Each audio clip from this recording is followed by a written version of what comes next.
Sir, ಈಗ ಚನ್ನಪಟ್ಟಣದಲ್ಲಿ next ಇಲೆಕ್ಷನ್ಗೆ ನೀವು ಅಥವಾ ನಿಮ್ಮ ತಮ್ಮ ಏನಾದರೂ? ಈಗ ಪಾರ್ಟಿ ಎಲೆಕ್ಷನ್ನು ನನ್ನ ತಮ್ಮನೂ ಏನು ಇಂಟ್ರೆಸ್ಟ್ ಏನಿಲ್ಲ.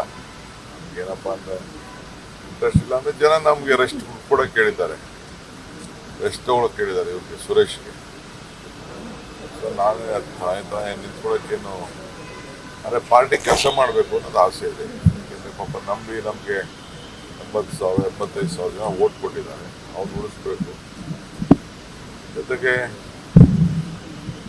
ಮುಂದಕ್ಕೂ ಕೂಡ ನಾವು ಆ ನಂಬರ್ ಜನನ ಬಿಡೋಕ್ಕಾಗಲ್ಲ. ದೇವರು ನಮಗೊಂದು ಅಧಿಕಾರ ಕೊಟ್ಟಿದ್ದಾರೆ, 136 ಸೀಟ್ ಕೊಟ್ಟಿದ್ದಾರೆ ರಾಜ್ಯದಲ್ಲಿ, ಅದನ್ನು ಉಳಿಸ್ಕೋಬೇಕು. ಈಗ ಜನಕ್ಕೆ ಏನಾದ್ರು ಅಲ್ಲಿ ಏನೂ ಆಗಿಲ್ಲ, ದೊಡ್ಡ ಅಧಿಕಾರ ಎಲ್ಲ ಅನುಭವಿಸಿದ್ರಲ್ಲ, ಬಟ್ ಅವ್ರಿಗೇನು ಆಗಿಲ್ಲ ಅನ್ನೋದು ಜನಕ್ಕೆ ಒಂದು ಭಾವನೆ ಇದೆ. ಅದಕ್ಕೆ ನಾವೇನಾದ್ರು ಅಷ್ಟೋ ಇಷ್ಟು ಹಳ್ಳ ಸೇವೆ ಮಾಡೋಣ ಅಂತೇಳಿ ಇನ್ನೇನೋ ಒಂದಷ್ಟು ಮಾಡಿದ್ದೀವಿ.